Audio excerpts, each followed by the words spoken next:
బాగా అనుకునే అవుతుంది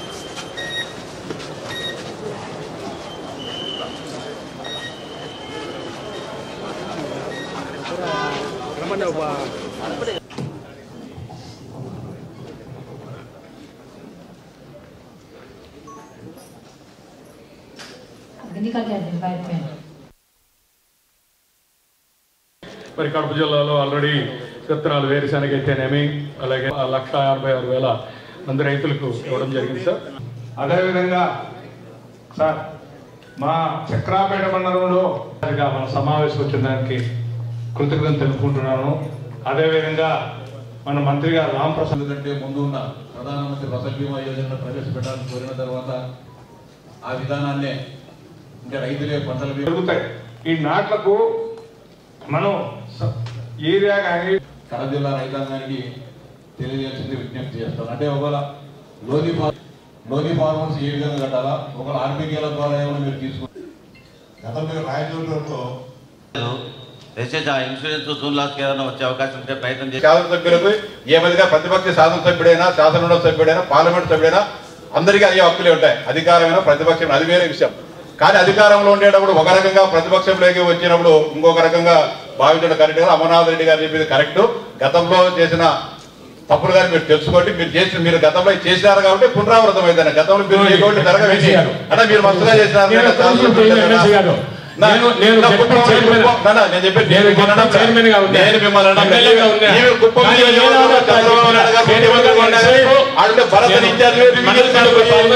మా కార్యకర్తలతో మాట్లాడి ఎప్పుడు నేను నిన్నడం లేదు, నువ్వు చేసినావు చెప్పడం. గతంలో కూడా అనేక సమీక్షలు చేసినారు. గతంలో అవమానాలు మాకు మీరు మాకు అప్పుడు నోటీసు తెచ్చుంటే ఖచ్చితంగా మేము ఖండించున్నాం. ఖచ్చితంగా ఎవరు చేసా తప్పే ఖండించాం అప్పుడు కూడా మేము. కానీ ఇప్పుడు కూడా నేను నిన్న లా అండ్ ఆర్డర్ ప్రాబ్లం గురించి నా దగ్గరికి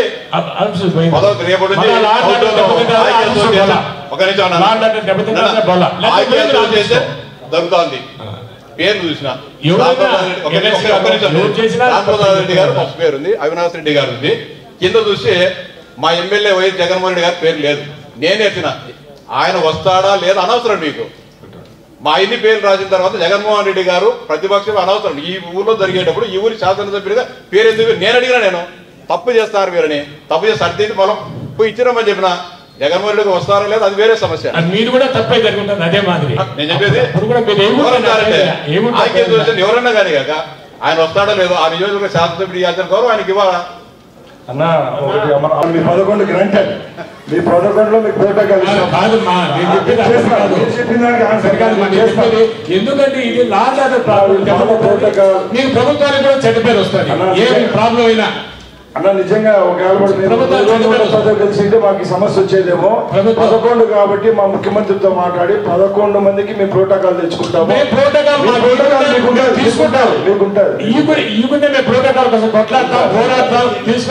మాకు ఎక్కువ సమస్య ఉండదు.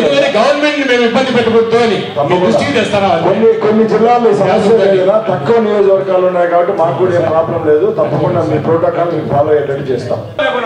గ్రామాల్లో చిన్న చిన్న చోటా వచ్చాను కూడా ఎంపీఓ రావద్దు అంటాడు.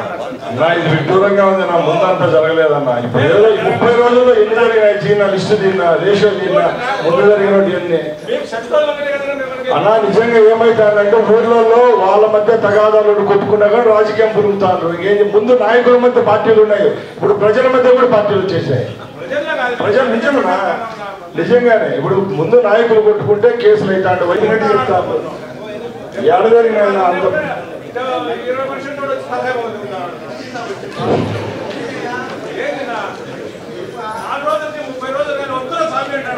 కొండలు లేకుండా కొడతా ఉన్నారు.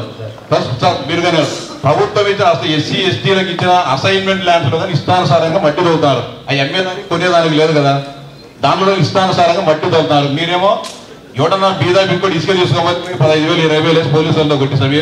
మీకు ఎందుకు అంత ప్రేమ? మీరు విజిట్ చేసినారు ఒకసారి? సార్ నేను ఇన్ఛార్జిగా వచ్చాను సార్ ఇన్ఛార్జ్ కానీ ఇంకోటి కానీ ఏదైనా సరే సబ్జెక్ట్ ఉండాలి కదా. ఇష్టానుసారం కొండలు కొడుతున్నారు మొత్తం అంతా ఏం లేకోకుండా.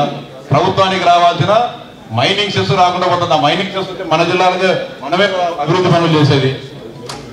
ఇట్లా దీనిలో మైనింగ్ రెవెన్యూ వాళ్ళు ఖచ్చితంగా సీరియస్ గా తీసుకోవాలి సార్. వాళ్ళు డబ్బులు కట్టేయండి వాళ్ళతో.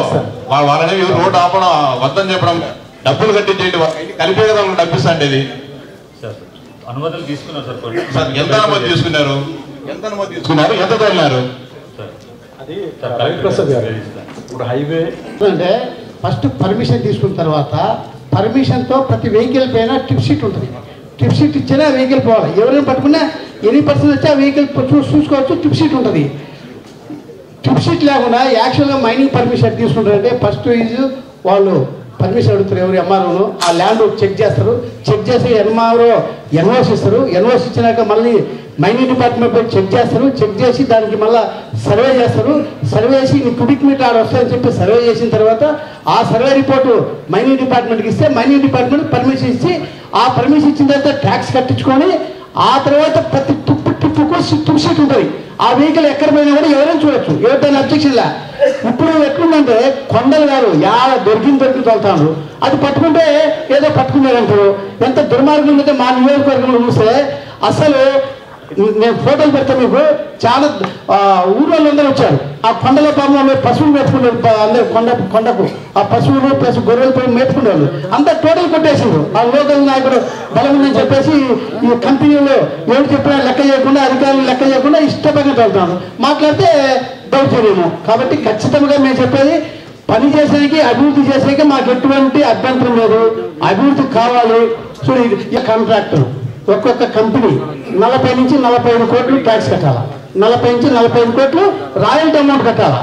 అదే మా దాంట్లో 3-4 కంపెనీలు మా నియోజకవర్గంలో చూస్తే 100-120 కోట్లు రాయల్టీ రూపంగా డబ్బులు వస్తుంది. ఆ డబ్బులు ఏమొస్తుంది? మైనింగ్ డిపార్ట్మెంట్కి వస్తుంది. మైనింగ్ డిపార్ట్మెంట్ మళ్ళీ నియోజకవర్గం అభివృద్ధి చేసుకుంటాము. అది వదిలేసి ₹1 డబ్బు కట్టకుండా దుర్మార్గంగా దౌర్జన్యంగా ఎక్కడంటే అక్కడ తోలుతాము. అది నిలబడితే మా అధికారులు వచ్చి ఇప్పుడు ఈ మధ్య అధికారులు చూశారు, చెక్ చేశారు.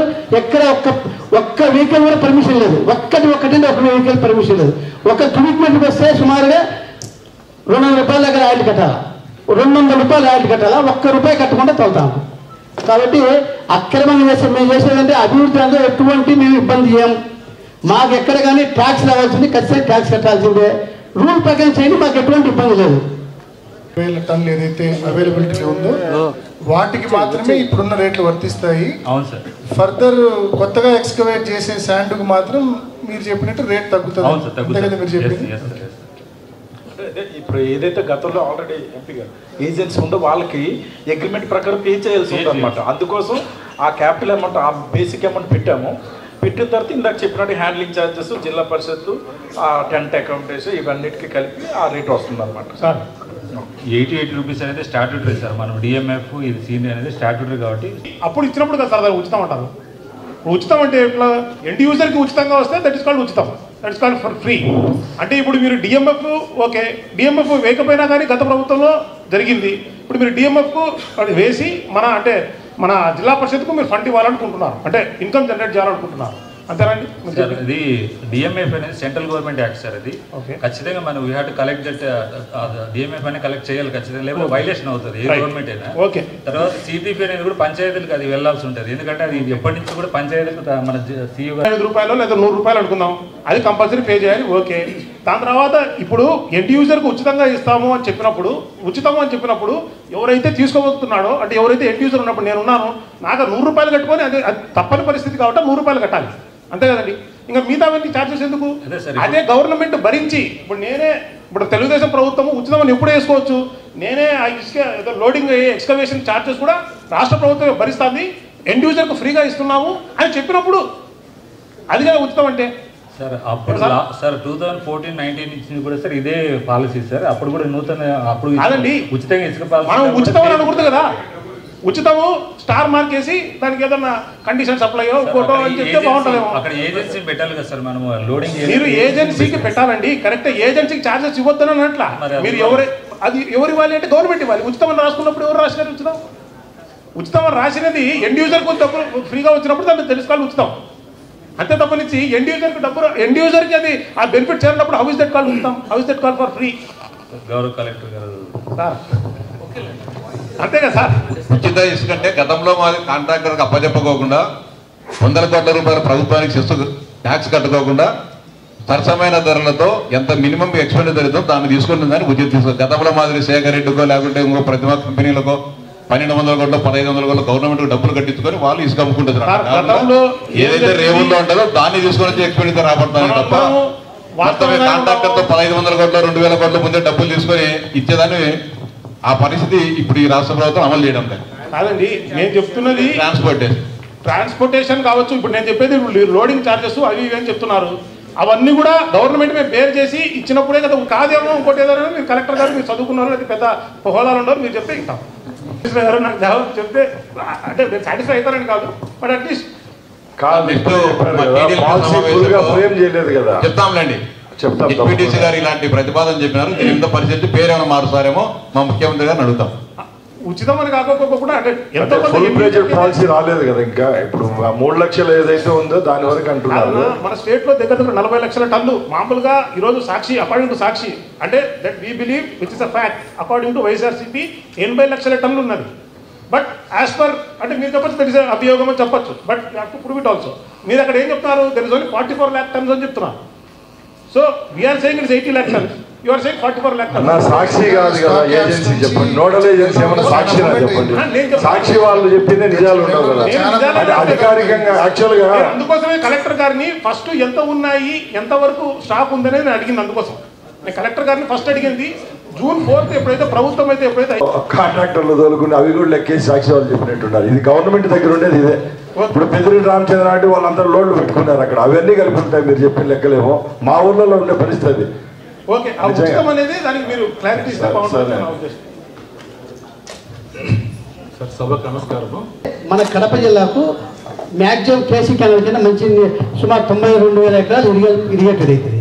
అయితే ఏమైంది, ఆ డ్యామ్ ఎవరు కంట్రోల్ ఉంటే కర్నూలు కంట్రోల్లో ఉంది. డ్యామ్ మాత్రం కర్నూలు కంట్రోల్ ఉంది, మిగతా వర్క్ అంతా మన కడప కంట్రోల్ ఉంది. కాబట్టి ఆ డ్యామ్ మన కడప కంట్రోల్కి వచ్చేస్తే కదా మన సిఈ గారి ఇల్లు దాన్ని మానిటర్ చేసుకొని వర్క్ చేసేకి ఈజీగా ఉంటుంది. ఆ రకంగా ల్యాండ్ అక్విజిషన్స్ కూడా కొంచెం జరగాల.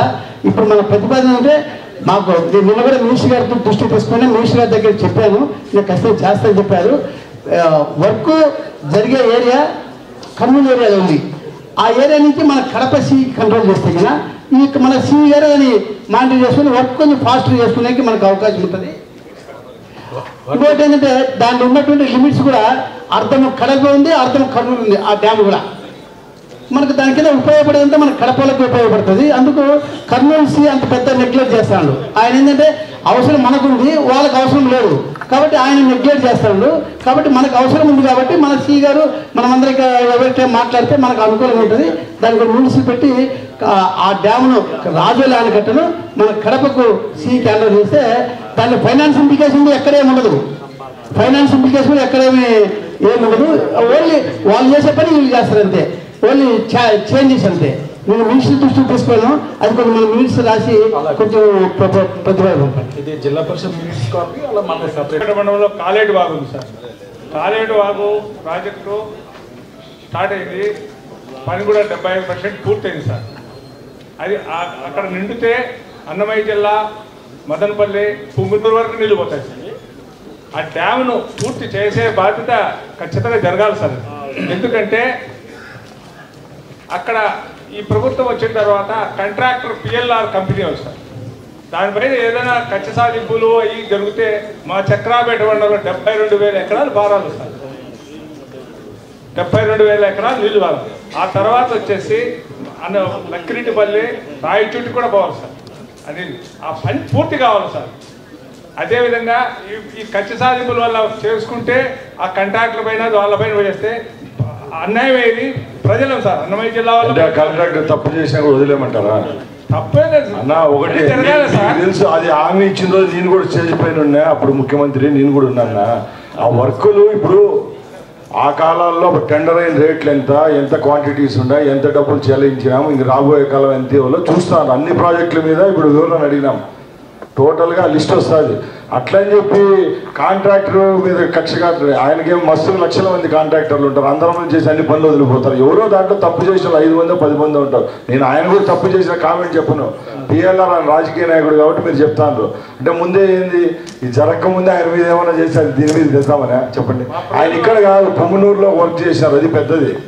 ఇప్పుడు అంగళ్ళ దగ్గర తమ్మలపల్లి దగ్గర ఒకటి చేశారు. ఆ 3 వర్కులు కాక ఇది పెద్ద ప్యాకేజ్ ఇది.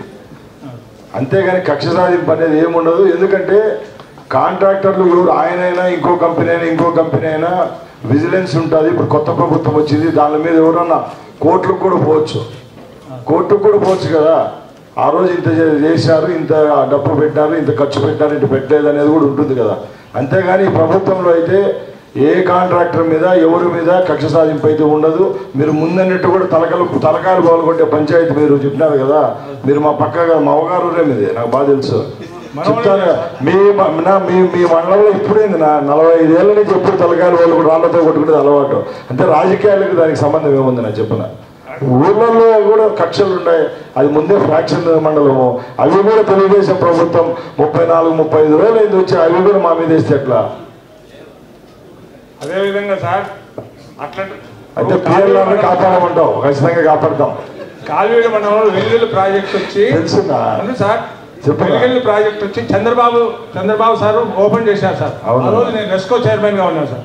చంద్రబాబు సార్ కదా ఓపెన్ చేసింది, అది ప్రారంభించింది సార్. వెలిగిళ్ళు చేసింది రాజశేఖర్ మేమున్నా. వెలిగిళ్ళు చేసింది అప్పుడు ఆయనే, వెలిగిళ్ళు చేసింది ఆయన. నేను కూడా అప్పుడు రెస్కో చైర్మన్ గా ఉన్నాను.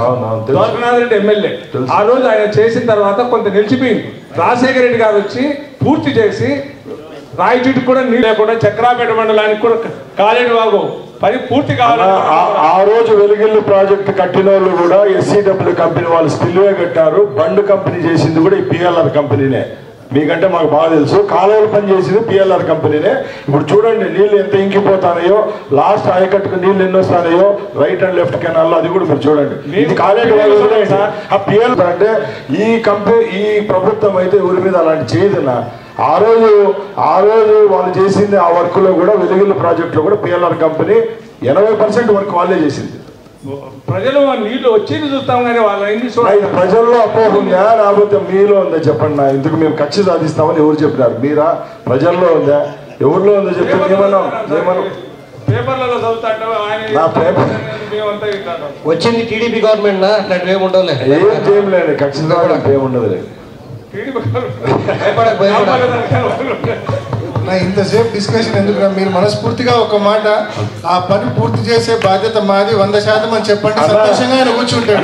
ఆయన కోరుకునేది కాంట్రాక్టర్ గురించి, కోరుకునేది చక్రాపేటలో ఆ పని పూర్తి కావాలని కోరుకుంటున్నాం. హామీ జెడ్పీటీసీ గారు మేము ఒకటే చెప్తున్నాం, ఆంధ్రుల గుండెకాయ పోలవరమే కంప్లీట్ చేస్తామని ఇది ఒక లెక్క మాకు చెప్పండి. పోలవరమే కంప్లీట్ చేస్తాం, ఇది కాదు.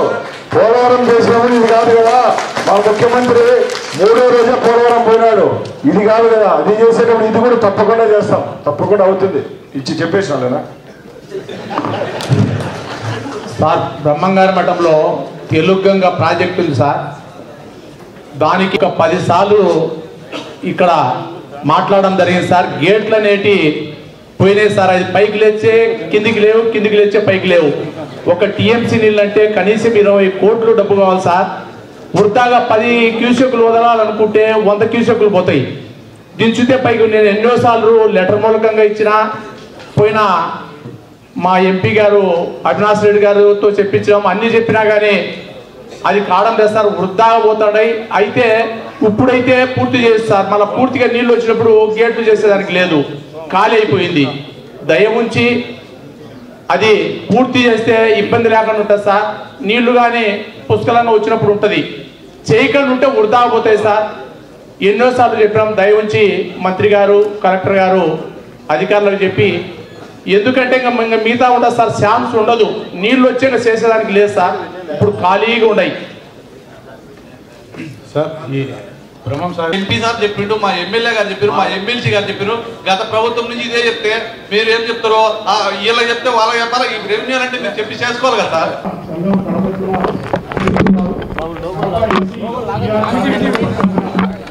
రెండు సెట్ల ఇతర భవనాల పక్క భవనము సంఘం కార్యక్రమాలను జరుపుకున్నట్టు 4వ తరగతి ఉద్యోగుల సంఘంలో కేటాయించాల్సిందిగా కోరుతున్నారు. ఇందు విషయమై సదరు భవనం గురించి గతంలో చేసిన తీర్మానం నంబర్ 4 రద్దుపరిచి ఉద్యోగుల సంఘములకు తిరిగి కేటాయించాల్సిందిగా కోరి ఉన్నారు. కావున ఈ విషయం 4వ తరగతి ఉద్యోగుల సంఘం భవనంకు సంబంధించి గతంలో చేసిన తీర్మానం 444 రద్దుపరిచి సదరు భవనము ఆంధ్రప్రదేశ్ పంచాయతీరాజ్ 4వ తరగతి ఉద్యోగుల సంఘముకు తిరిగి కేటాయించవలసిందిగా ఉత్తర్వులు మంజూరు చేయటకు జిల్లా పరిషత్ సర్వసభ్య సమావేశ ఆమోదం కొరకు ముసాయిదా తీర్మానం సమర్పించడమైనది. సార్ ఈ తీర్మానాన్ని నేను బలపరిచాను సార్.